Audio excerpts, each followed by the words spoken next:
Story number 1. There are some things in this world that should never be seen. Things that once witnessed will haunt you forever. Jackson never believed in ghosts until the night he saw her. Jackson had worked the night shift at the old gas station for months. It was quiet, lonely, just the way he liked it. But on this particular night, the air felt different, heavy, wrong. The rain poured relentlessly, blurring the view outside. The thick fog swallowed the road, making it impossible to see past the gas pumps. Jackson stepped outside for a quick smoke break, the neon lights flickering behind him. And that's when he saw it. A figure, a silhouette standing at the far edge of the gas station, motionless in the rain. Jackson squinted through the rain, his breath fogging up in the cold night air. The figure stood still, too still. It was wearing a white dress, long and tattered, soaked from the downpour. He couldn't make out the face. Something about it felt wrong. Curiosity got the best of him. He stepped closer, the gravel crunching under his boots. "Hey, are you okay?" he called out. No response. As he moved closer, his stomach twisted. The figure wasn't fully solid. It was translucent, barely there, like a shadow carved out of the rain. Then the headlights of an approaching truck briefly illuminated the figure, and Jackson's blood ran cold. The figure was a woman, but she had no head. Her wet dress clung to her frail, lifeless body. Her arms hung loosely by her sides, fingers twitching slightly. Jackson's mouth went dry. He wanted to scream, but the sound never left his throat. The truck passed. The gas station was plunged into darkness for a second, and when the light returned, the figure was gone. Jackson turned, heart pounding, his breath quick and ragged. He needed to get inside. Now. He ran back toward the gas station, nearly slipping on the wet pavement. His hands trembled as he yanked open the glass door, stepping into the dimly lit interior. He was safe, or so he thought. Then, he heard it, a sound so out of place it made his skin crawl. A quiet, muffled sob. Jackson froze. The sound was coming from inside, from behind the counter, the very place he had been standing minutes ago. And then the sobbing turned into quiet giggling, slow, uneven, twisted. Jackson's breath hitched as he slowly turned his head toward the counter's reflection in the security mirror. He saw her, drenched, headless, standing right behind him. The lights flickered, and everything went black. Some ghosts don't just haunt places. They haunt people. If you ever work the night shift alone, be careful who or what you see in the dark, because once you see them, they might never leave you. Story number 2. Truckers have one rule on Route 49. If you see a woman in black standing by the road, don't stop. Don't look. And whatever you do, don't take that road at night. Mark had been driving for years. He knew every shortcut, every dangerous road, and every ghost story truckers told each other at rest stops. But there was one story, one warning that stuck with him. A woman in black, standing on the side of Route 49, a shortcut that saved time but was rarely used. Some said she was a lost soul, others believed she was a vengeful spirit. But every trucker agreed on one thing: if you see her, never stop, never look at her face. Mark never believed in ghosts. But that night, running late on his delivery, he made a decision he'd soon regret. Instead of taking the long highway, he turned onto Route 49. The road was pitch black, surrounded by nothing but dead trees. His headlights barely cut through the thick fog rolling in. For the first few miles, everything seemed fine. But then he saw it. A shadowy figure standing by the road, wearing a tattered black dress, motionless. Mark tightened his grip on the wheel, trying to ignore it. "Just keep driving," he muttered to himself. But as he passed her, his headlights flickered, and in that brief moment, he saw her face. Her face was wrong, twisted, distorted, like her skin had been stretched in all the wrong directions. Her mouth hung open unnaturally wide, as if she was screaming, but no sound came out. Mark's hands trembled, his breathing turned shallow. He floored the gas, speeding down the road. But then, the knocking started. A soft tap on the side of his truck, then another, and another. The knocks moved from the passenger door to the roof, to his window, like something was climbing. His radio turned to static. The temperature in the truck dropped, and then the knocking stopped. Mark exhaled, gripping the wheel so tightly his knuckles turned white. For a brief second, he thought he was safe. But then, a reflection appeared in his side mirror. Sitting in the passenger seat was the woman in black. Mark swerved, nearly losing control of his truck. His vision blurred, his ears rang. And then, she whispered, "Help me." A voice filled with agony, with rage, with something unnatural. Mark shut his eyes for half a second, and when he opened them, she was gone. The knocking stopped. The air was warm again. His radio returned to normal. When he finally made it to the next rest stop, he stumbled out of his truck, shaking, barely able to breathe. He wasn't the first trucker to see her, and he wouldn't be the last. But he learned one thing that night. Some shortcuts aren't worth taking. If you ever find yourself driving down a dark road alone at night, and you see a woman in black standing by the roadside, keep driving, don't look back, and whatever you do, don't stop.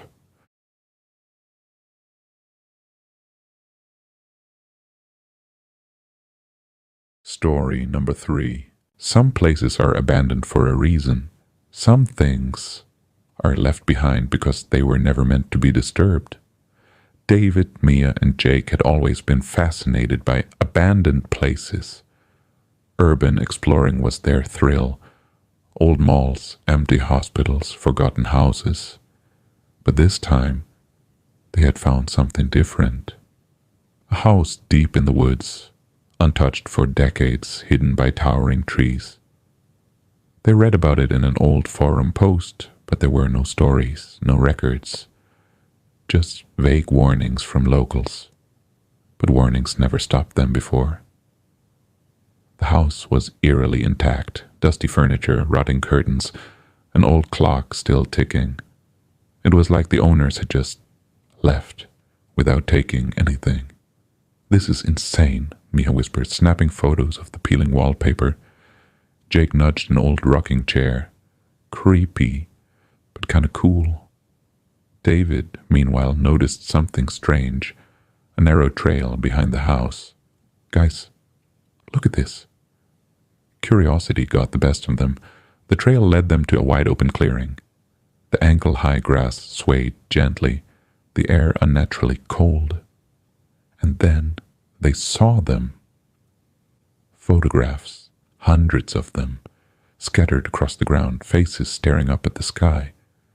Some were old and faded, some looked new. Different people, strangers. Their expressions ranged from smiling to screaming. "This isn't right," Mia muttered, shivering. The more they stared, the colder it became. The sky darkened, the wind picking up. Then, at the very center of the field, they saw it. A Ouija board. The board was cracked, covered in dirt, yet somehow, untouched by time, the planchette rested on it, waiting. "No way," Jake muttered. "We're not touching that." For once, David agreed. Let's just go. They turned to leave, but then the wind howled, pushing against them like an invisible force. The temperature dropped instantly. Their breath came out in white puffs. The sun, still high just minutes ago, was sinking unnaturally fast. Then a scream. A blood-curdling, agonized shriek tore through the clearing, echoing across the trees. A sound so raw, so full of suffering, that it made their stomachs drop. Then laughter. Low, twisted, getting closer. And then something started running at them. They didn't stay to see what it was. David bolted first and ran as fast as they could. Mia stumbled, feeling the ground tremble beneath her feet. Jake was right behind, too afraid to look back. The laughter grew louder, closer, shifting from a chuckle to a wild, inhuman shriek. Trees snapped, branches broke. Something was charging toward them. The moment they reached their car, they jumped in, started the engine, and sped away as fast as they could. Heart pounding, hands shaking, they didn't dare look back. And that's when it hit them. Maybe this was the reason the house had been abandoned in the first place. Some places are forgotten, but never empty. Some things are meant to stay buried. And if you ever find yourself in an abandoned field, with photos scattered in the dirt, don't stop to look.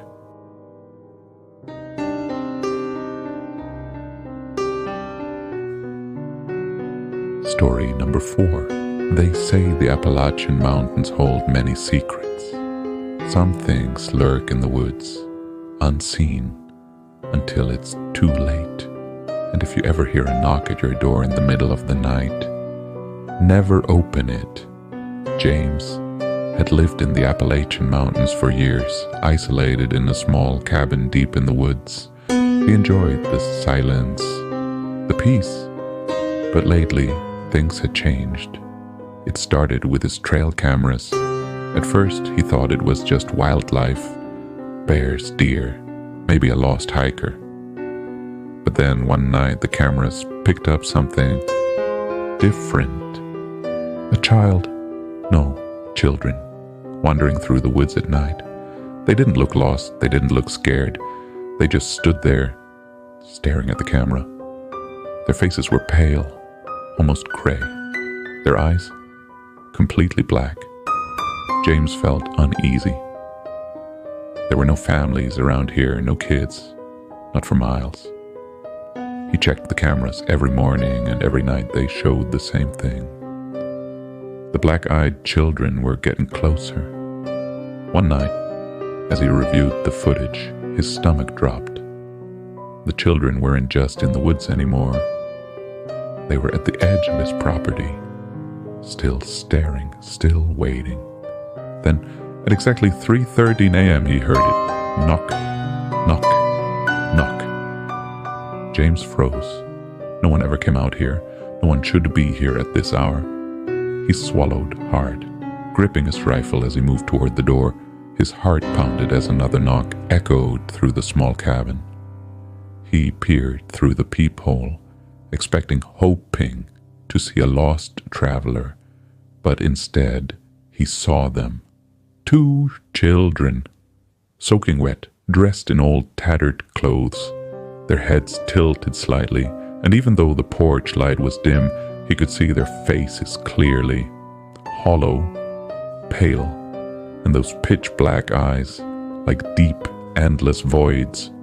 One of them spoke, a whisper barely audible through the wood. "Sir, we're lost. Please, let us in." James felt a cold dread creeping up his spine. Every instinct screamed at him to not open the door. Then the knocking started again, louder, harder, more urgent. James backed away, gripping the doorknob so tightly his knuckles turned white. He knew the stories, the legends. You never let them in. But then, his phone buzzed. A new trail camera alert. His shaking hands fumbled to open the app. The screen loaded, and his blood ran cold. The footage showed his backyard, the forest behind his cabin, and in the darkness, there were dozens of them, standing, watching, smiling.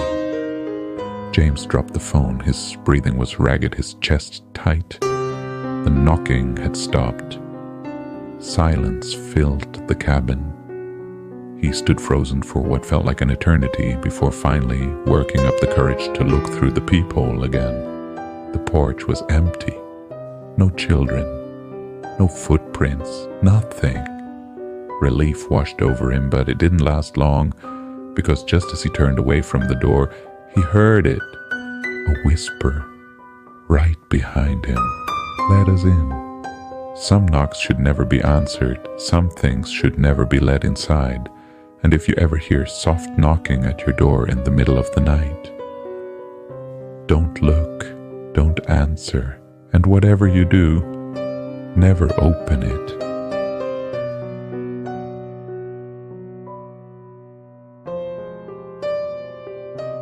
Story number 5. There's a reason schools feel different at night.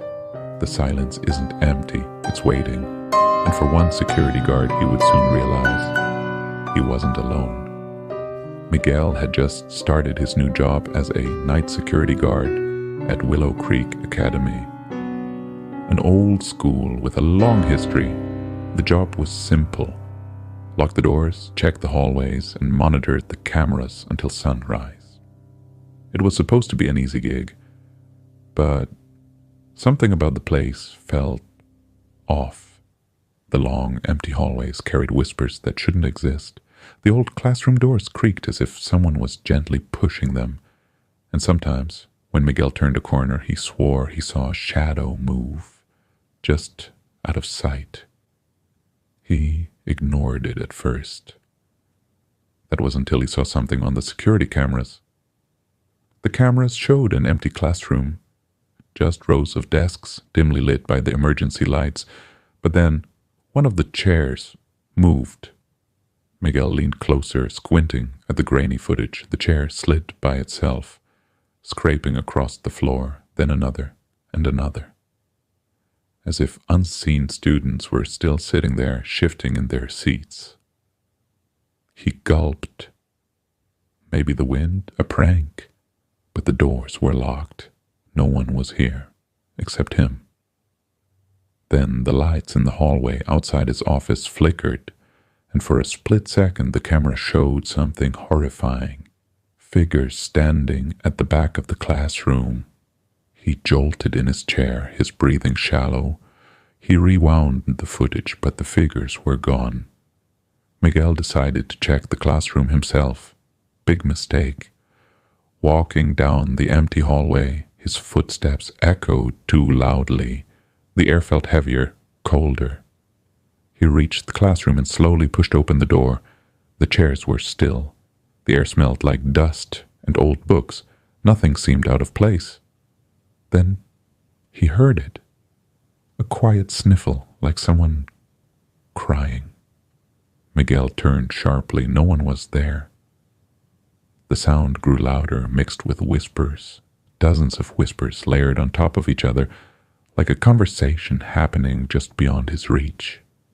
Then the classroom door slammed shut behind him. His heart pounded as the room grew icy cold. He turned toward the window and saw it. A reflection, a faint pale face of a young student staring at him from inside the glass with hollow, lifeless eyes. Miguel stumbled back, breath shaky. He bolted out of the classroom, sprinting down the hallway until he reached his office. He didn't care about his shift anymore. He grabbed his things and left, vowing never to return. But the horror wasn't over. That night at home, as he sat in his dimly lit living room trying to shake off the fear, he heard it again. A quiet sniffle. Slowly, his eyes drifted toward the dark hallway leading to his bedroom, and in the shadows, a figure stood, small, still, staring. He had brought them home with him, and this time they weren't going to let him leave. Some places never let go of their past. Some spirits still linger, trapped in memories of a life they once had. And if you ever work a night shift in an old school, remember, not everyone who walks the halls is alive.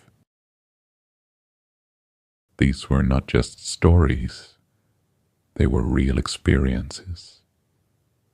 Encounters that left people questioning reality and fearing the unknown. Which story gave you chills? Or have you ever experienced something terrifying yourself? Share your story in the comments. You never know who else might relate. If you want more real horror stories from around the world, make sure to like, subscribe, and hit the bell icon. It helps us uncover more terrifying tales. And remember, the scariest stories are the ones that actually happened. Stay safe, and don't ignore the things that go bump in the night.